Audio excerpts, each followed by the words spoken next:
are 100% responsible for the perspective of how we see our lives.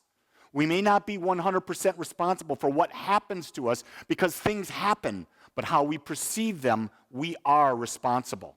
So one of the things I'll start off with this, our greatest awareness comes when we realize that we are thinking centers within the one creative mind, and then according to the law of its nature, our thought too is creative. So we are thinking centers. Each one of us is a thinking center within the infinite center that is thinking. So it's like we're a universe in and of ourselves. And then we're a part of a greater universe, which is part of a greater universe, and it goes on indefinitely. It doesn't stop. There's not a finite high level. There's not a finite low level. It just constantly is going deeper in every direction. It's infinite. So if we are creative centers, we are thinking centers within the creative mind, that creative mind, which has a power to create, takes our thinkingness, our mental atmosphere, and bursts it into our experience. And here's the great thing about this. It doesn't judge us.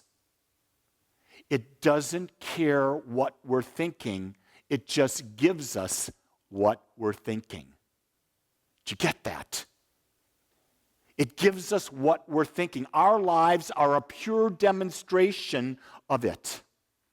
And so Jean and I, it was Thanksgiving, so we do some reflecting time, and we were together the other day saying, what were we grateful for about each other? And what I realized as we were expressing these ideas, we were grateful for what we perceived the relationship to be. The question is, that I started to ask is, how can I make this relationship more? Because if it's infinite, that means that my experience, which is here, can go infinitely more or it can go infinitely less. And I get to determine that by how do I think. So the way you think more is you start asking questions that will lead you to a greater experience. How can I feel more connected to her? What can I be that will attract that experience in my mind about what I desire to experience? You see, I'm not waiting for the response from her to get my affirmation about what I'm feeling. I'm doing whatever I'm doing from a place of I'm feeling it. That's all that matters. I don't need the response back to be affirmed to me. Does that make sense? I'm actually creating my own feeling within myself before the actual physical demonstration comes in, because a physical demonstration, most of the time, it's nothing. It's the whole thing of what have you built your mind to believe? What have you built in your mind to embody, to embrace? Because when you become the man or the woman that's living your dream, you have a strut. You have a walk. You've got an air about you, and people know it. People walk up to people, and they know exactly where they are in life because you radiate an energy. You have an aura about you that commands, this must be mine, this is not mine. See, we are thinking centers that attract and repel. Ernest Holmes says, once we set a cause in motion, we cannot avoid the effect. But once we change that thought, we will have a new causative factor and accordingly experience a new result.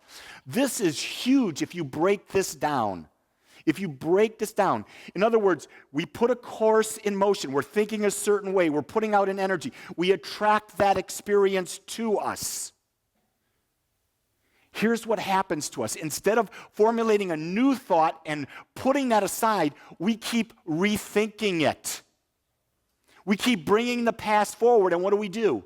We keep punishing ourselves for the same event over and over and over again, but the law of cause and effect says you only need to experience it once. But we keep feeding that over and over again, and we have the experience infinite number of times until what we do, we break the cycle. We do a spiritual reboot, a mental reboot, which we call forgiveness. Forgiveness means letting go of an old pattern because it's no longer serving us, and being the new person where we will have a new experience, and the old experience doesn't have to be ours anymore. Do you really get that? Embodying this is very, very freeing for us in our lives. Everything that has happened to us, we've had the experience of it. We've had the effect of it. We no longer have to have that effect anymore. We can now create a whole new life. So if you've experienced death, illness, divorce, bankruptcy, whatever it is you've experienced, it's not present right now. This is where your creation takes place, right now. Not bringing the past back in. We learn from the past and we let it go. The past is there to say, okay, how can I think anew? What can I shift my thoughts to? What is going to best serve me? And then you let that past go and you just start your new thinking process. Ernest Holmes always talked about this when he said, turn away from the condition and think in the direction of what you want. But if you stay centered in the condition, you're going to get the same conditioned effect over and over and over again. People who are battling a physical illness, if they keep focused on the illness and everything the doctor says, they're going to stay in the illness. The illness will be in them. They have to turn away. They have to focus on health. And so today, let's not focus on health care, because health care in the modern world is going to the doctor. That's not health care. That's sick care. Can we really get clear on that? That is sick care. Health care is, am I meditating? Have I released the past? Am I now setting a conscious direction for my life? Do I realize that I am a thinking center? Am I feeding my body food that I believe nourishes it? Am I drinking water to hydrate my body? Am I moving my body the way it needs to be moved to remain young? I get this, it's so fascinating for me I'm watching on Facebook all the people that are on this Facebook group for the 50th high school reunion that's coming up next year, and these are old people. They're really old.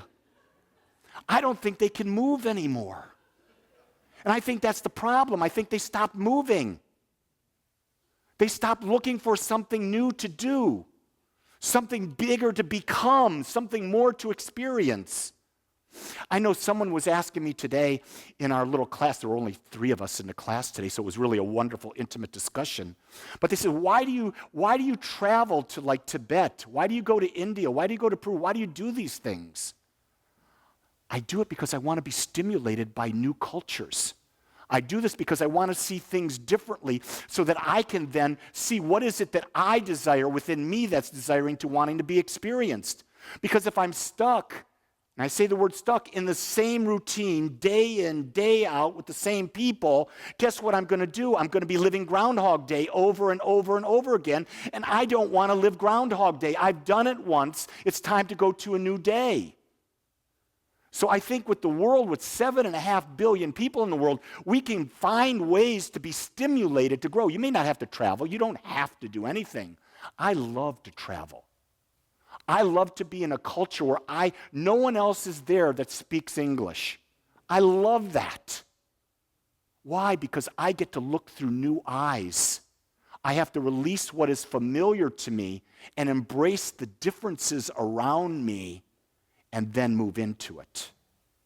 That's a challenge. That's like being reborn and being a child again. Think about the baby. I think about my granddaughter when I'm holding her and we're talking to her and everyone's got these opinions and she's there. She's just going, what the F? I don't know what you're talking about. I don't care what you're feeding me. I got food. You're burping me. I got that. You're changing my diaper. You're loving me. You're making funny noises. She really doesn't care what you're thinking. She's a baby. She's experiencing. That's when you're in new places. You're there for what? To experience it. I go back, and I don't know when I said this last, but I'm going to say it again because I woke up last night. I had a bunch of dreams last night. This one I can talk about. And I was dreaming about the gentleman that I met in Tibet, and I really don't know. We met in a way that was unique. In Tibet, we were at the Dalai Lama Palace, and we were walking around. There were people that are walking around the palace, which is a huge thing. It's miles. And they all have their mala beads, and they're all doing their mantras. And I'm done, and I'm standing against, and all these people are looking at me. And I'm going, is my hair out of place? Do I have any funny clothes on? Wait a second, I looked around, and I noticed, well, I'm the only Caucasian here. That was a realization. I realized that in Tibet, I was the only Caucasian I saw for 3 weeks. That makes you look at life differently because you're used to here, look, in here I'm 90% are Caucasian. And all of a sudden, this man older than dirt, hair dirty, long, scuzzy, cornrow, that, probably 80, 85 years old, skin just sun, just damaged and wrinkles everywhere, clothes tattered and old and smelly. And he walks up and he gets right here. And he just looks you in the eyes. And you look him in the eyes. And then I smiled. And he smiled, but then he reached out and he took my hands in his. And the second he did, there was a shaking and an energy shooting through. And it stood like 20 seconds. You were there. You're literally, I'm actually vibrating from the thought of it. You were actually just shaking. And what you realized was it was two humans exchanging divine energy in a connection. That was probably one of the deepest experiences of oneness and love that I've ever had. Because it's made a mark on me to understand how can I connect with others in that same way? How can I become the person that lives that on a more daily basis?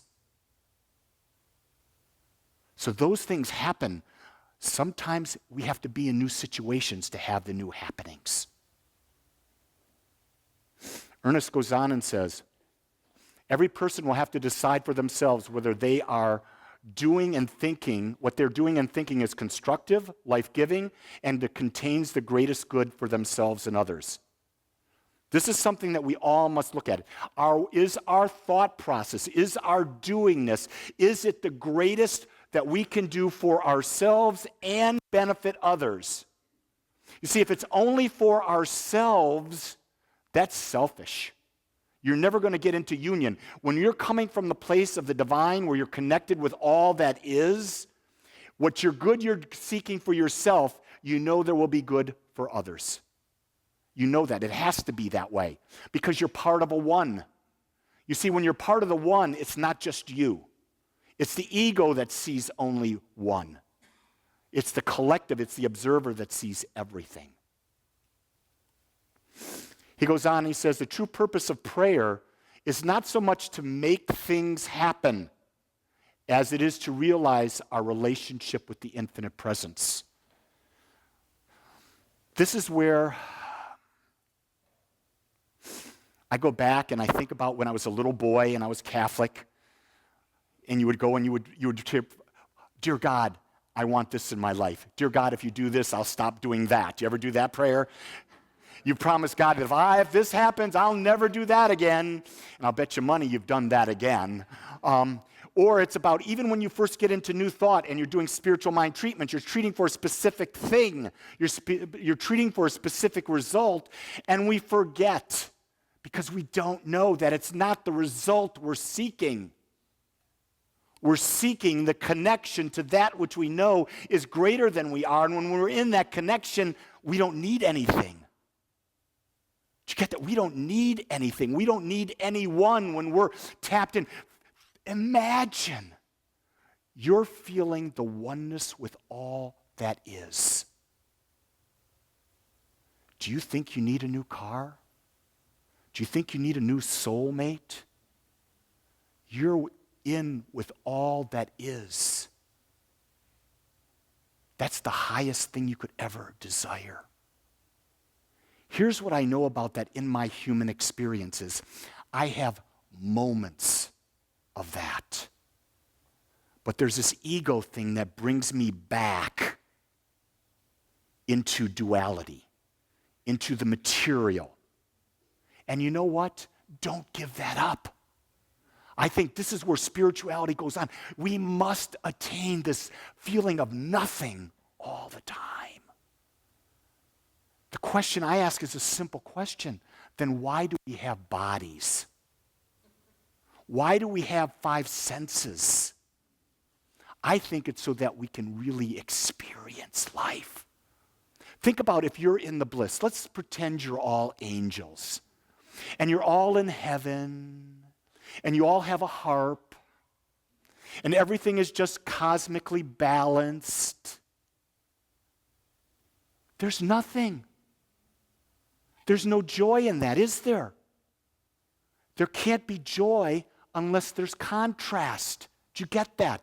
You can't know pleasure without pain. You can't know abundance without abundance. You see, without both sides, we have limited ourselves to nothingness. So in the human, if we're aware, we have the ability to understand that we have the ability to experience life because there's both sides. I know what it means to feel healthy because I have been sick. I know what it means to have money because at times I had no money. I know what it's like to be in a crappy relationship. I've been in crappy relationships. But because I've been in the negative, I also know this. The key thing that I've learned is do not be attached to either, because know that both of them shall pass. Rest assured, that's that line. I had it engraved in my old wedding band before I lost that. That's really interesting. I lost my wedding band of, would have been 45 years. Almost 45 years last August. And I lost it when I was doing puja. Puja, in case you don't know, that's an Indian ritual where they have an idol and they do all this ceremony on it. They throw flowers on it. They throw water on it. They burn incense around it and that. And I was there doing puja. I was asked to do puja for my Shriyantra, which is an image, an idol. And I was doing it and they said, you want to put something sacred on the thing, you're offering something to the idol. And because I was dancing with the people there, I took off my wedding band and I put it on there. And I went on with the puja. Well, the puja lasted 4 hours. This is a long puja. I don't like long pujas. I don't like pujas, period, but I'm doing it. And I realized the next morning I woke up, I said, oh, I don't have my wedding band. I called the couple that went there. They went through garbage bag after garbage bag of flowers. They had flowers. That we used so many flowers, it was incredible. They couldn't find the band. And I realized, and I just got this, I didn't believe in puja. Why was I doing it? Why had I acquiesced myself to do something I didn't believe in? And because I was doing something I didn't believe in, I lost something that was valuable to me. Isn't that interesting? But I didn't fret in that because I just went out and got a new ring. And the ring I like this ring a lot better. It's a symbol. That's all the wedding band is. It's a symbol of a commitment you make to someone. Someone that you promise to support and grow as long as you both are support and growing each other. I didn't say to infinity. I didn't say forever. I said as long as the relationship is serving both individuals. Because I think we've got to come out of the idea that everything has to be a specific way. There is no right way. There are infinite ways to everything. I think that's really the freeing thought. When you can be free of realizing it doesn't have to be any one way. It can be infinite ways. And realize this, when you're looking at other people, you're judging them because you want it to be your way. And if you're feeling negative about the way someone is treating you, it's because they're not treating you the way you want to be treated. And you have not taken the time at that moment to look and see what was in their background that's causing them to be the way they are. Maybe they're doing what they're doing because that's all they know how to do. And at that moment, they're feeding themselves to the best of their ability. And maybe what you're seeking is something that even if you had, wouldn't be enough. Most of the time, we find that when we're wanting something from someone else and we get it, it's never enough. We always want more. But if we go within, we tap into the infinite power and wisdom within us, we have that divine experience, there's nothing more we want. We're there. And from there, we can start to be conscious creators. We can be unique, and we can be individuals, and that's who we were meant to be. Let's pray. I want to thank you for joining us today. I'm so grateful that you took your time to watch or listen to this message. If you found this message beneficial, I would ask that you go to our website, agapecsl.com. Once there, click on the donate button and experience the joy of conscious and purposeful giving. Or if you would like, text your gift by simply dialing 972-532-6976. It is through your gifts that we are able to bring this message to you in the world. I would ask that if you like this message, to please subscribe to my YouTube channel under my name, Lee Wolak. Again, I want to thank you for joining me in the Agape community as we learn how to better self-love through conscious living.